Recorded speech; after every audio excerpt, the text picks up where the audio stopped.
What's cracking, everybody? XehrFelrose here, bringing you some Pokemon Go Battle League content. In today's video, I'm being blinded by my monitor, and we've got a huge update with the Adventures Abound season update in Pokemon Go in PvP. Yes, this update looks to knock the Great League on its head, taking down the Big Four a peg, and we're going to get right into it right now. But real quick, just want to let you all know that I'm going to start streaming 3 days a week, Monday, Wednesday, Friday at 6 p.m. Eastern, starting on, not Friday, the week after the season starts. So not on Friday, September 1st, but the following Monday, I'll be streaming publicly 3 days a week. So right here on YouTube, if y'all want to join me and have some fun in GBL and whatever other games I decide I'm going to play on this channel, please stop in. So let's get right into this update here, y'all. We have the Adventures Abound update, and I'm going to be real with you. We knew this one was going to be big. And it's big.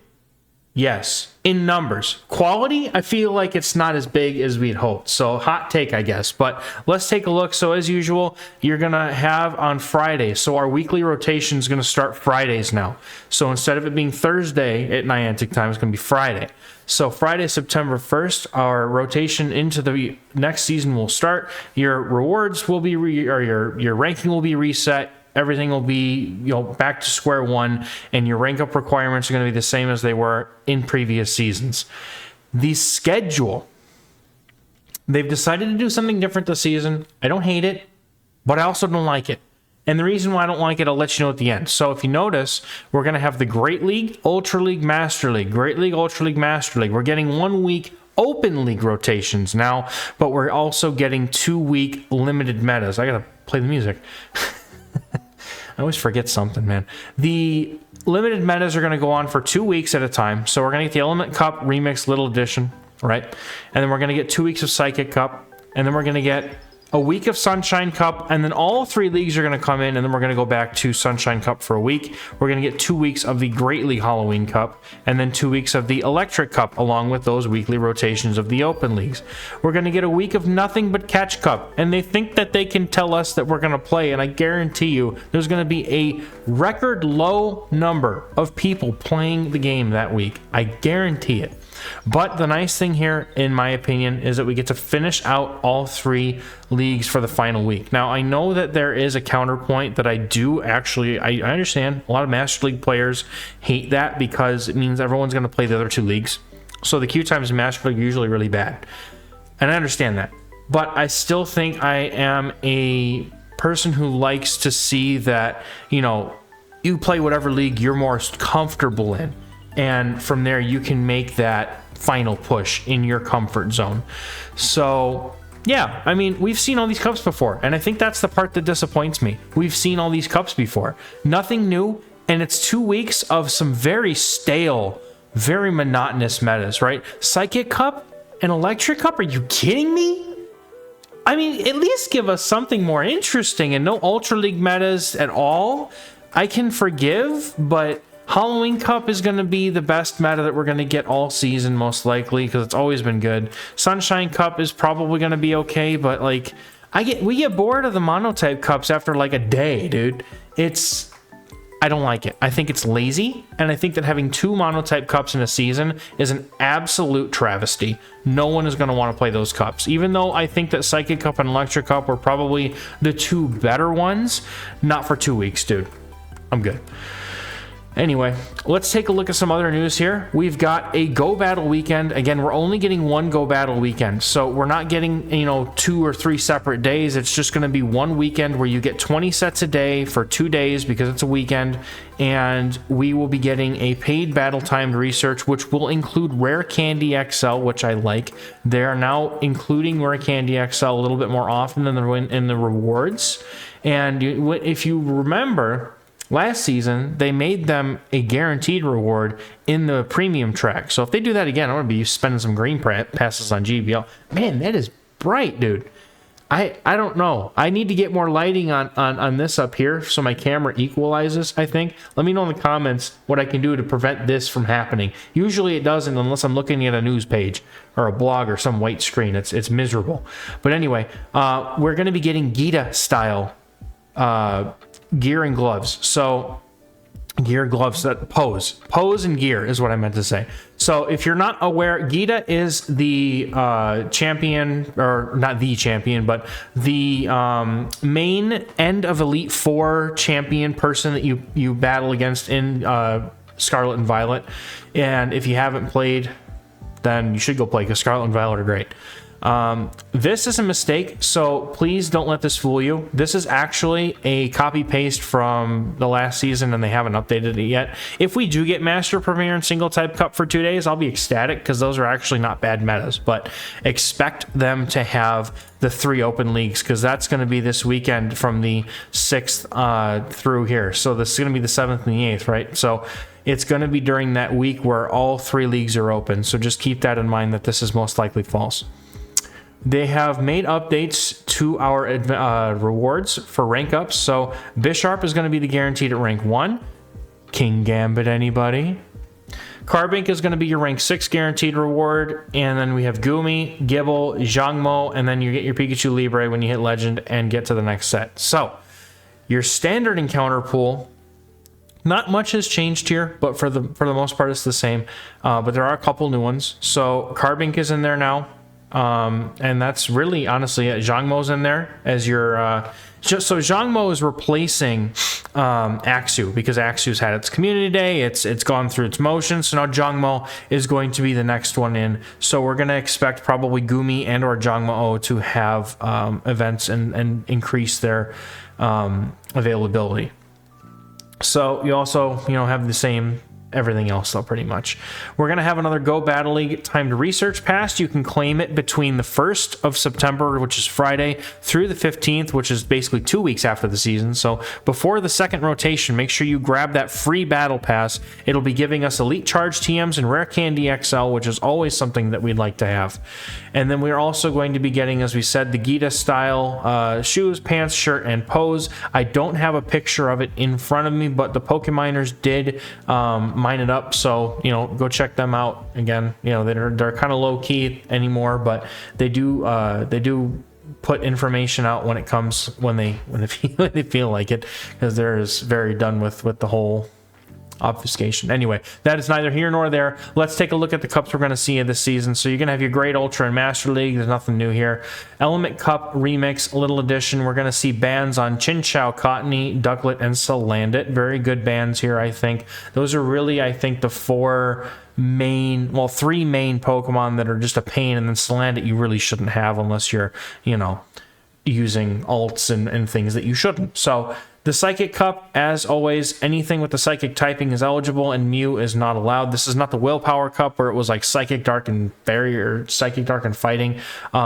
So Mew is the only thing banned in this cup. The Sunshine Cup is normal, fire, grass, and ground types, and Charizard is banned from this cup, which is fine with me because Charizard is always a pain in the butt. Halloween Cup is coming back. We're going to have Poison, Bug, Ghost, Dark, and Fairy types in this cup. A meta we've had a few times. It was actually the first limited meta we ever had, so I enjoy Halloween Cup every time we get it. So the Electric Cup is also coming back. Stunfisk, Unova, and Stunfisk, Heliolisk, Charjabug, and Vikavolt are all banned. Too bad they didn't decide to ban the Luxray with Hidden Power Ground. If you have one, you have it ready. If you don't have one, try and find one, because it was really good in this cup when it was back in a couple seasons ago. And then, as usual, Catch Cup. So anything caught during the season. Thankfully, they're not finishing the season with this Catch Cup, but it's there. So yippee. We all know Catch Cup and we all hate it. I like the concept. The execution is typically fairly poor. So we've got 3 new attacks coming to Pokemon Go in this new season. We've got Trailblaze, Scorching Sands, and Triple Axle. Now, these 3 moves have been added to a lot of Pokemon, and instead of going down this list, I'm going to finish going through some of the attack changes, and then we're going to flip over to an awesome graphic made by Go Stadium so that we can get some visuals rather than just a bunch of text, because that's boring and nobody likes to read a bunch of text.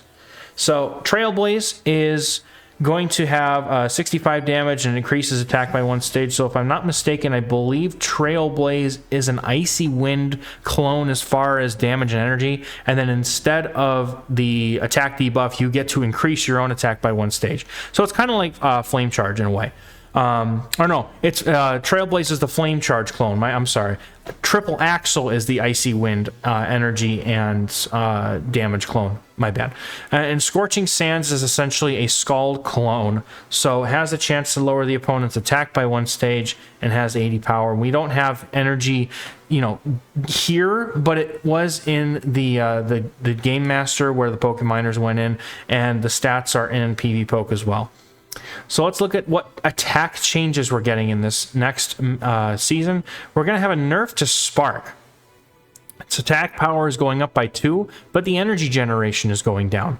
So previously, it was a very unique move, and without going into, you know, PvPoke and everything, because by the time y'all probably watch this, it's either going to be confirmed and all of my conspiracies and guesses are going to be either right or wrong. But my guess is that it's probably going to end up being a Bullet Punch, or even worse, a Feint Attack clone, which neither one would be really bad, but it definitely makes using Spark Lantern a little bit more miserable. So it should hopefully kind of drive Lantern out of the core Great League meta, which is exactly what I think they were hoping to achieve here. Astonished gets a buff to its energy. We don't know the number yet, but when you look at the amount of damage Astonished does, and it's a 3-turn move, it seems very likely that we may very well get Astonish as a clone of Bullet Seed or Snarl, or maybe even Hex. It would be kind of weird to make it a clone of Hex, honestly. So I would like to think it would be like Snarl because of the damage. And what Niantic likes to do is they like to make moves clones of other moves, right? So that's what we're kind of that's what I'm using this baseline of. It's probably going to be close to Snarl or something like that. So Psychic is getting a nerf of damage. It's still going to cost the same energy, so Medicham really isn't feeling any pain here. Medicham's still going to be very strong, but Psychic will do a little bit less damage, which probably means that it can now no longer flip things with, you know, Psychic like Azumarill or, you know, some things like that it normally could hit hard and flip. Xehr is getting a much needed and much deserved buff here. It's getting a 20 point boost in power from 45 to 65, and the energy cost is going up.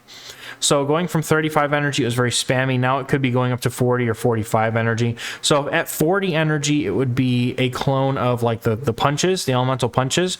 And at 45 energy, I do believe it would be, oh my goodness. 45, oh my goodness, I'm having a brain fart, y'all. It's either going to be a clone of something like Dark Pulse, or it could be I'm gonna stop myself. Let's just go to PvPoke and take a look, okay? Because I'm having an absolute meltdown of my brain. I thought I had this. You guys are gonna get to see exactly what I did today when we saw this. So charge moves, we're gonna take a look at the damage and energy. So we're gonna see that Xehr is currently going to be listed. We'll sort it by energy here. So 35 energy is Xehr. They're going to be buffing it to 40 from 45 damage, 65. So 65 damage would put, so 40 energy would put it in line with things like Brutal Swing. See, we finally got there. You know, I take these in one take, and I don't edit them because I want you guys to have the raw reaction, right? So we're going to be getting, if it's 40 energy, which would be ideal, honestly, 40 energy for 65 damage would be basically putting it in line with things like Icicle Spear, Drill Peck, Brutal Swing, Magma Storm, and Surf. But if we were looking at putting it up to 45 energy, we would be looking at something that would be a little bit more akin to Discharge. So it'll be one of those two, I feel. I really hope it goes to 40 energy though, because that seems more like the type of move that Xehr would want to be. So let's go back to let's go back here. Aerial Ace is getting an energy cost decrease. So currently it's 55 for 45, and since I've already got the window open, we might as well do it this way. So 55 energy or 45 energy, I should say, rather, for 55. So if we take the, you know, I really could just search it, right?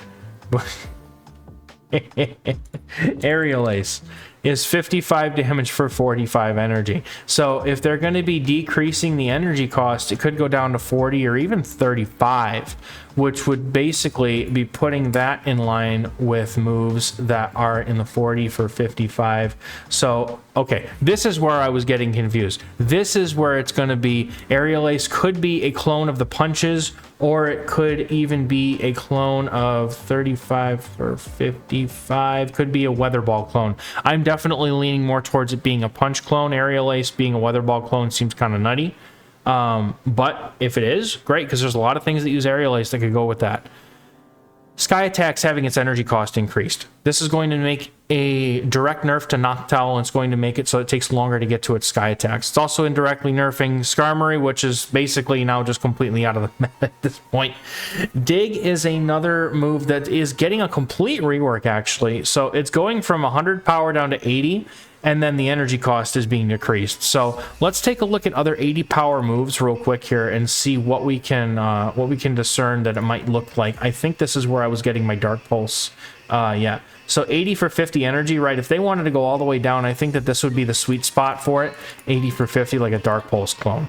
But it could be anything around this. When they completely rework a move like this, it's very hard to see exactly what it'll be. So Earthquake is getting a 10 power reduction. That's going to directly nerf something like G-Fisk and Swampert. Those two Pokemon are very, very strong, and Earthquake getting a slight downgrade into its damage means that they can't just go in and just go Earthquake, Earthquake, Earthquake, Earthquake, because you know how quick those go.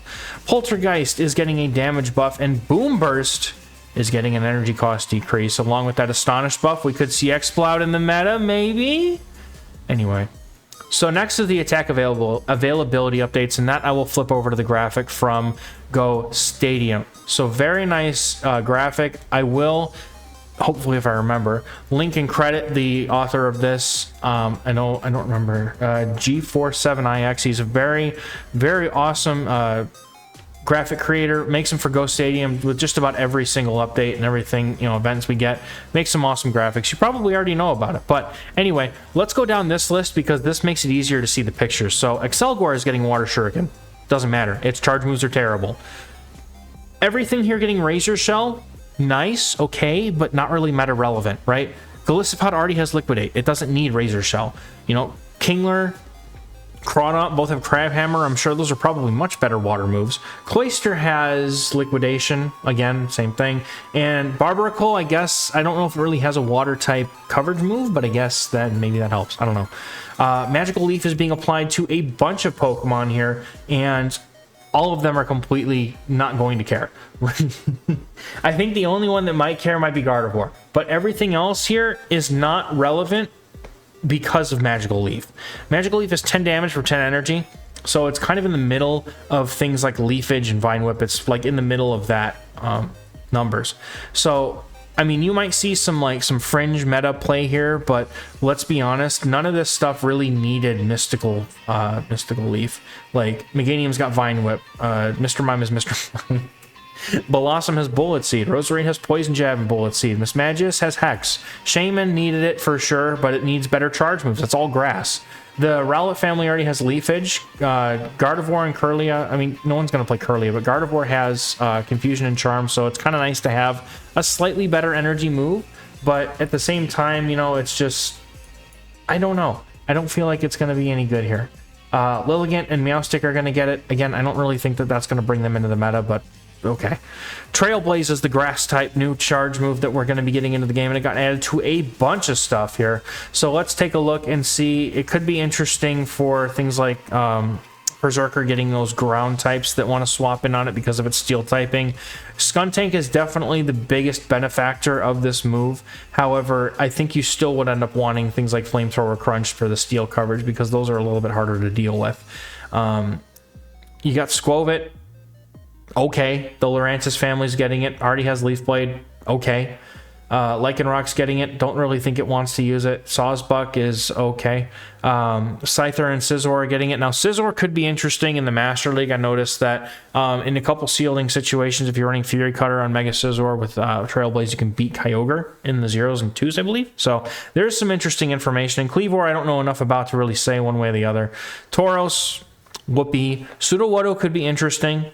The Flaffy, Ampharos, Mareep family. This is Ampharos is just getting a new move every season. It's becoming more of a ridiculously toolboxy sort of safe swap. And honestly, in limited metas, you could really just fine tune an Ampharos to whatever meta it's in, and it could be good. So I love that Ampharos is getting more moves. My charge TM pool, however, does not. Ursaluna and Ursaring getting Trailblaze doesn't really do much for them. So it's really more of a side grade in just about any league that it's in. So next is Scorching Sands. Again, that is Scorching Sands is a little bit less energy and power than Earth Power, for example, but it has that ability to lower the opponent's attack. So Kanto Sandslash, Kanto Ninetales, Arcanine, Kanto Rapidash, Entei, the Flygon family is getting it. Claydol is getting yet another move. I don't know. Somebody over there really loves Claydol, and it's getting every move that could ever exist. Hippowdon's getting it, which is, I think, might be okay, but I think what it needs is a better energy generating fast move, because all it has is the fangs. And we got Magmar, Magmortar, the Palossand family, Drillbur, or Excadrill rather, is getting it, but Diggersby, after the Earthquake nerf, might prefer to have Scorching Sands. The thing that's nice about Scorching Sands, because it's 50 energy, you can store 2 back to back. When it comes to things like Earth Power or Earthquake, you can't do that. And when it comes to Excadrill, you still want Drill Run, because Drill Run is just the best energy for damage ground type move in the game. So next is going to be Triple Axle. That's going to be the Flame Charge clone that boosts your attack. Mr. Mime, Galarian, and Mr. Rhyme. The Weevil family is going to get it. Hitmontop could certainly make good use of this, but Hitmontop's really glassy. Gardevoir is going to get it, which is why I thought it might be a good candidate for that Magical Leaf. That's a very interesting move set, because you get an energy generating fast move that's not too bad. It's not that great though. And then you get to have Triple Axle, but I think Lopunny is my favorite. I got a Hundo Lopunny and I really want to build it for Ultra League, and I think I might now, just to try this move out. And then the Serena line gets it, and I don't really know if it's any good because I haven't looked into it personally, but more moves is good. You know, this basically means that a lot of Pokemon that were not great before have a fighting chance to a degree, because they have some decent moves now. After that Spark nerf, though, Niantic did decide to give Volt Switch to the Magnemite family, which is really awesome, because Volt Switch gives the same energy as the old Spark did, but does slightly more damage. So it makes it a little bit more of a potential to win matchups that it couldn't before because of that lack of damage. But at the same time, it's a longer fast move, so it's harder to play around. And Regieleki gets it. I don't really know if it matters, so yeah. Mudshot is being applied to Swalot. Yes, Swalot. It has Ice Beam and it has Sludge Bomb, so it has play. I think in, like, I don't know what limited meta it was in. Maybe it was Halloween Cup or something. But it picks up the Mudshot on that Squirrel. Chungus. Yes. The Squirrel getting Mudshot basically gives it a ground coverage damage move, which actually now allows it to beat things like Bastion in Great League. Greedent getting Mudshot also makes it even more spammier than it was before, if you can believe it, because it gets to its body slams at 8 turns now rather than 9. So yeah, that thing is going to be a ridiculously spammy little thing. If you didn't think it was already, well, here you go. And then Toxicroak and Krogan getting Mudshot, I don't really think that it's going to help it any, because you're going to still want to run counter, because counters is the better move.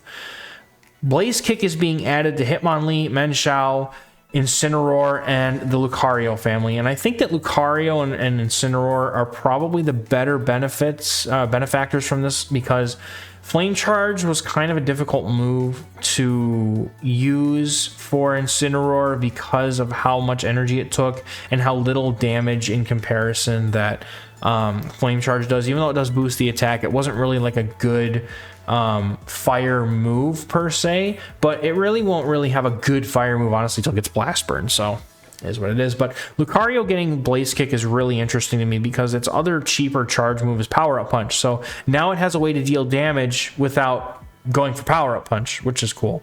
But ladies and gentlemen, I've saved probably one of the best for last, the Breaking Swipe update.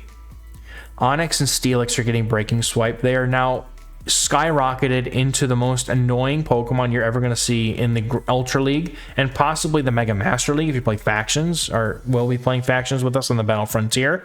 Rhyhorn and Rhydon and Rhyperior. Gosh, it's been so long. Rhyperior getting Breaking Swipe makes it a menace in the Master Premier Cup, so if we ever get that back, that will be an absolute must-have. I would like to see Rhyhorn come to an event because I haven't seen it since I started playing back in 2020, and I would love to be able to grind some of those. I missed the community today, and I never got to play. I never got to get any since. Sceptile having Breaking Swipe is interesting. It already has Dragon Claw, so it probably won't get any huge benefits from this, but it does get to the, has Bullet Seed, Breaking Swipe, and that's a pretty dangerous combo. Heliolisk, though. Go check out the Great League Sims for Heliolisk now versus Heliolisk with Breaking Swipe Thunderbolt. I guarantee you're going to see why I'm surprised at this. Heliolisk has a really awesome typing, and it has access to quite a few charge moves, has Volt Switch, it's good. So having Breaking Swipe allows it to win a lot of multi-shield situations, and it's really going to be fun to use. Regidrago is terrible, and getting Breaking Swipe does not help it because it still has Bite as its fast move. So that's going to be it for this move update and everything. I am afraid that I don't really have the time to go over a whole deep dive because, again, most of these updates, in my opinion, were fluff. They're just giving moves to things to give them moves. They weren't really like meta shifting things. I think that the move adjustments for the Great League, the Spark, Sky Attack, Earthquake, those were the bigger impacts on the meta itself. But having all these options means that in certain metas, a lot of these Pokemon now have a chance to shine. So looking forward to trying out as many of these as I can in the new season. Come join me on YouTube here for the stream that's going to be happening on Monday, and afterwards we're going to try to keep it consistent if I can. And if you're not in my Patreon group, again, I'm going to be streaming for those guys probably Friday or Saturday as a private thing, and I do that weekly anyway, not directly on YouTube. And we're going to go over all of what we need to build, what we should focus on. So if that's important information to you, I definitely think you should check it out. Links in the description for all that. And that's going to be it for me, guys. So thank you so much. Have a good one. We'll see you in the next one. Bye-bye.